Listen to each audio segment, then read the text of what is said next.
Today we will be learning about two things, web services and service oriented architecture, and in this next class on Wednesday I will teach you how to test it. Today I will only give you the fundamentals, concepts, and what is HTTP, maybe until what is SOAP. After that I will stop the class and then we will meet again on Wednesday, and then we will see how to test web services and how a programmer uses a web services. There are two ways actually. API testing also comes into this one. So if anyone is thinking about API testing, I know if Sonia is there, she will be asking questions on that. Yeah, so we will see more testing part of this in the next class. Okay, first of all,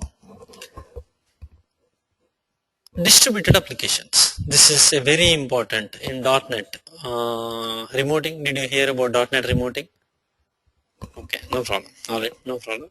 So, distributed applications means the name itself tells what is a distributed application. Applications which are distributed, right? Remember, in the olden days, if a software is created, rather than a software, I would say application. If an application is created, it's monolithic or entire, whatever tier it is, I don't care. It is one product, one application. Means there might be tiers in that application, but it's one application, right? There is a database for it, there is a logic, business logic on the application tier on it, and there is a UI, browser or your desktop application or command line application or your web, anything is there. So tiers are in application. Think like there is an application, tiers are inside the application, and each tier has layers. If you are a developer, I need to teach you layers, but you are not a developer, so forget about it. Each tier has layers too. Tier means, for example, business layer, logic layer has many layers. It has UI integration layer, it has database integration layer, core business layer, common layer, some other layers too. Even in business logic, one piece of tier, there will be many layers. Even in database also, there is logic too. There are stored procedures, there are tables, there are triggers, there are views. View is nothing but a logical layer over a table. What is view? Is view a table? No, view is a select statement stored in the database.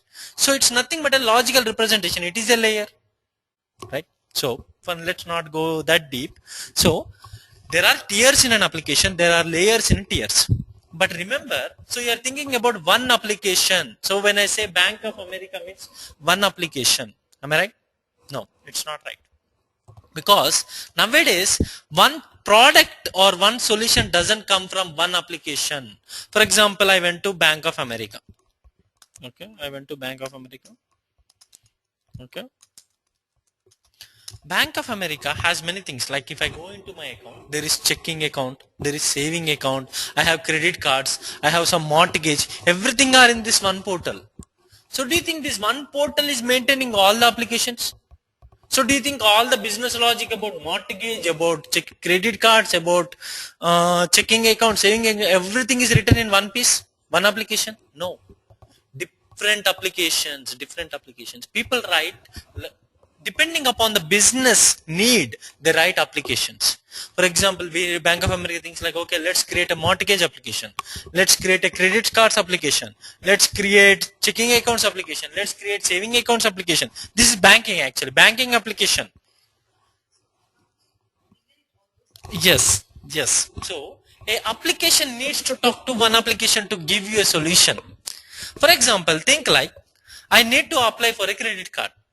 So I will provide my SSN. Without an SSN, can I apply for a credit card? No, unless I'm applying for a student card. That is a different case. Okay. So there is a SSN. So with SSN, what will you find out? Why I need to give an SSN for? You will check my credit score and credit history. Okay. So does the same thing is required for mortgage also? Does the same thing is required for a bank application also? Does the same thing is required? So this is a common application. Do you see that? That is an individual entity, not entity. That is an individual application itself. Agree? Do you see that? So, but it doesn't have a UI. Maybe forget about it. It doesn't have a UI. It might have a UI. So this piece cannot go with other applications. This itself is an application. It might have tiers again. It might have UI layer, business layer. It might have databases, right? It might have again tiers. It might have again layers. Look at application. I'm talking about. I do not say how it is designed. I don't care how it is designed, how it is really developed, how it is really deployed. I don't care. It is an application. Whether which framework it is, it might be built in .NET, but the real loan application might be built in Java. Application needs to talk to application to get a solution, to give a solution. Nowadays, it's not one applications. Applications need to talk to applications. Okay, let's think about this. You go to orbitz.com. How is the Orbit solution coming to you? It needs to talk to American Airlines. It needs to talk to United Airlines. It needs to talk to all the airlines. Means see, it is talking to other applications. Otherwise, it can't give you a solution. How is Priceline giving you a solution? So, an application is not a single application. It's called distributed applications. So, applications, combination of applications make an application. But remember, when you're talking about multiple applications, you always need to see where they are. I have an application. This needs to talk to another application. Are they do they should be on the same machine? No. Should be they on the same room? Should be they on the same building? Should be them in the same city? Should be them in the same country? No. So if it is distributed means the application can run anywhere, another application can run anywhere. How will application communicate? Can you tell me how will it communicate? What is the protocol? Anyone? How can a machine connect to another machine? How can a machine connect to another machine? Don't tell me HTTP for now. TCP IP. As long as there is an IP address on every machine has a unique IP address. IP address is the key to identify a machine. So if there is an application running on that machine, you can use that IP to go for that, and you need to connect to that application. Okay. So what is a distributed application? Application which is scattered over many places. Actually, at one point of time, Google thought of putting all its servers under ocean, because it can't tolerate that heat generated from the servers. Okay, cloud computing came because of the heat. People got pissed off with the heat generated by the servers. Okay, so forget about that. We don't need to go into details about that. So a distributed application, really no volume. Can everyone hear me?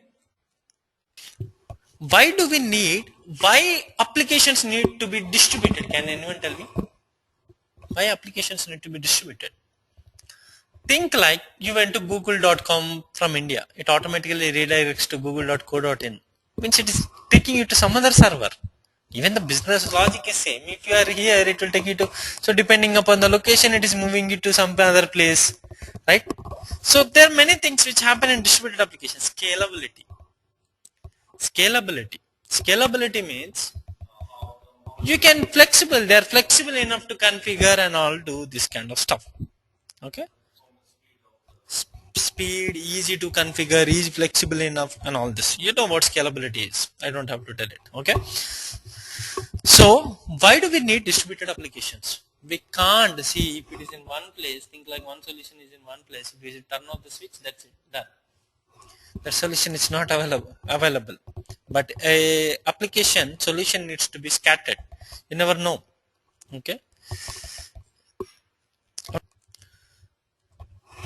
Yes. So when an applications are working distributed, remember applications. It's not man-to-man communication. An application needs to communicate to application. See, you have a Yahoo Messenger or a Skype. There is Skype another where. That's a distributed application. Means you are pinging, like two applications are communicating. So when applications need to communicate, one program is communicating with another program. So this is called distributed application. So this can be done in many ways. How people did this in olden days. The first one is called RPC based structure. Remember, there is a program on this one. There is a program on that one. A program is called as a procedure. In programming terminology, every small piece of unit functionality is called unit, method, function, subroutine, or a procedure. These are the four names, but they all mean same thing. What are the four names? Procedure, subroutine. In VB.NET they call subroutines. In PL SQL they call procedures. In Java they call methods.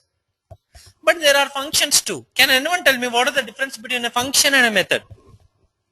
What is the difference between a function and a method? No, I am not talking about the system, sir. I am talking in the programming level. In a program, when you are writing a program, you are writing a function, you are writing a method. What is that? A method can also be called subroutine, procedure. Method can also be called subroutine or procedure. Okay? Can anyone tell me what is the difference between a function and procedure? Yes, function returns a value, method doesn't. Function returns a value. Addition, if I give two numbers, it gives me the result. When a procedure or a method which returns the caller back something, which gives caller something, that is called function. And think like you are inserting into database something. Is it giving you something back? No.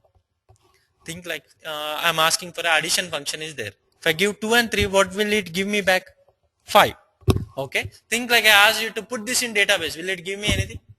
No. That is a method. That is a function.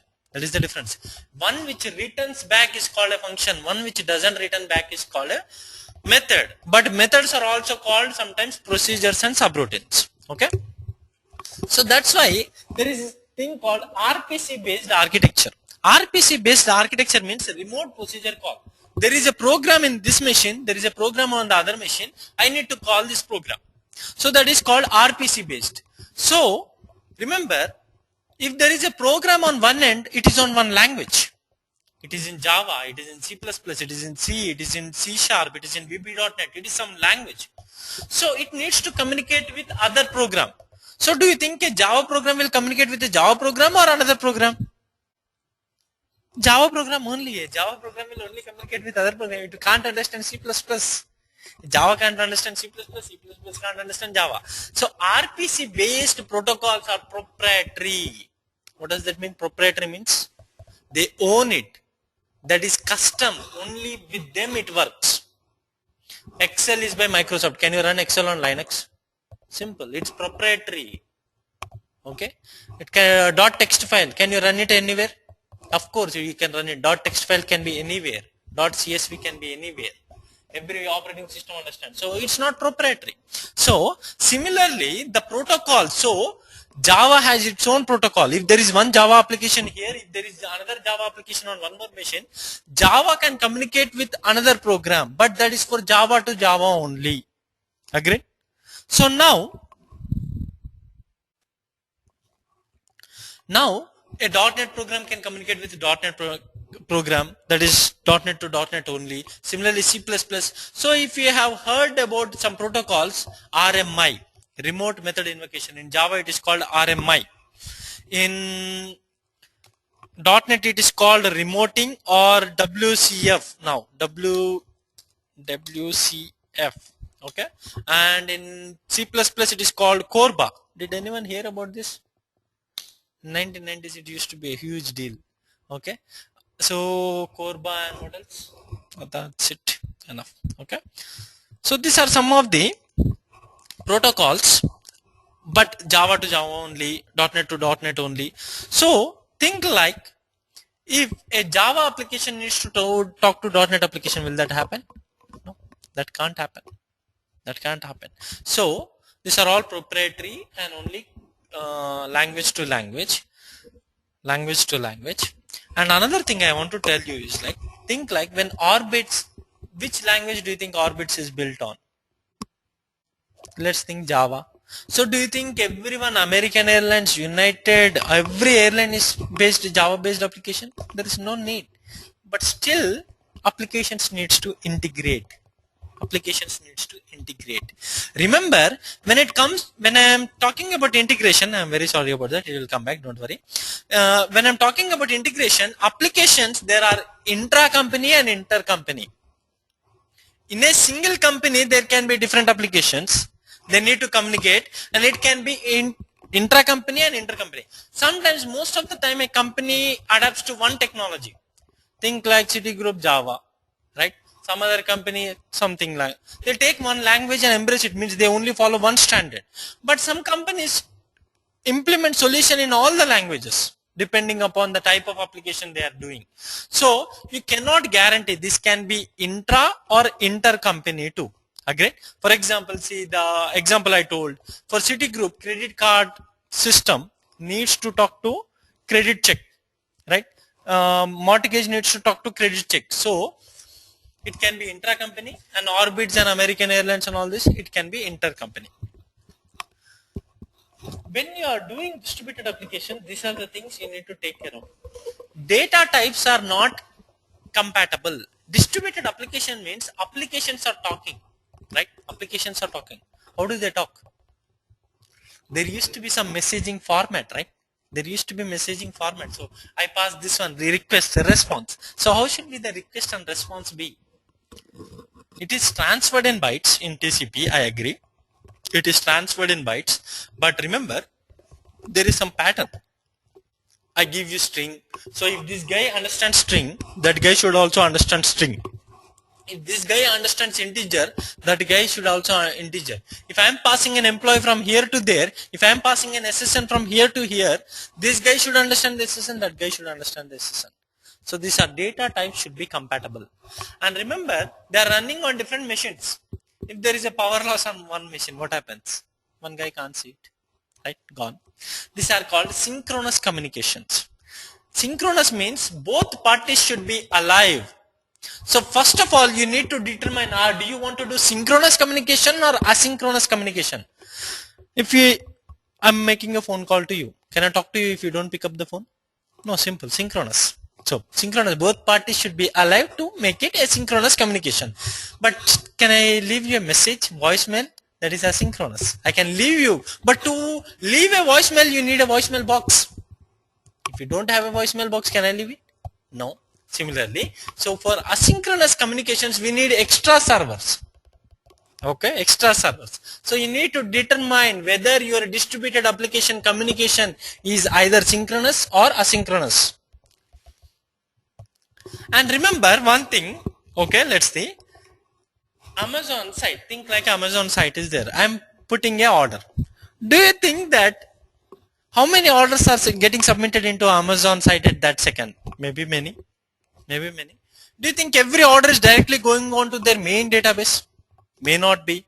For example, think like, let's see, Comcast. You can go to the site and buy it. You can go to the shop and buy it. You can go to vendor. If you go to some theater, they will give you a coupon for Comcast. So there are hundreds and hundreds of vendors for Comcast. So you can buy Comcast service from many people.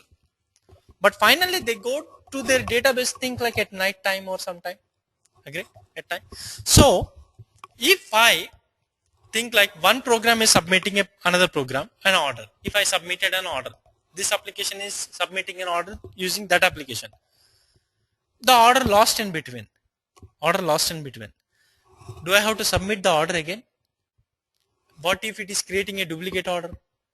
So you have to take care of this design. While you are designing a distributed application solution, you have to make sure synchronous communication or asynchronous communication. What if failures happen? How you want to deal with them? For example, if an order got lost, should I create one more or should I retrieve it from somewhere? You have to deal with this kind of stuff. Security. Who can access this machine? How does that application know this is the guy who is communicating? So do you need to give unique IDs and logins for each application? Means, see, you log into a system. Similarly, maybe application needs to log into application. Right? Application needs to verify before accessing it, another application. So you need to worry. And another thing is synchronous calls. Think like I'm submitting an order. Think like the servers are in West Coast. And a person is submitting an order from East Coast. He is submitting at 12 p.m. or something.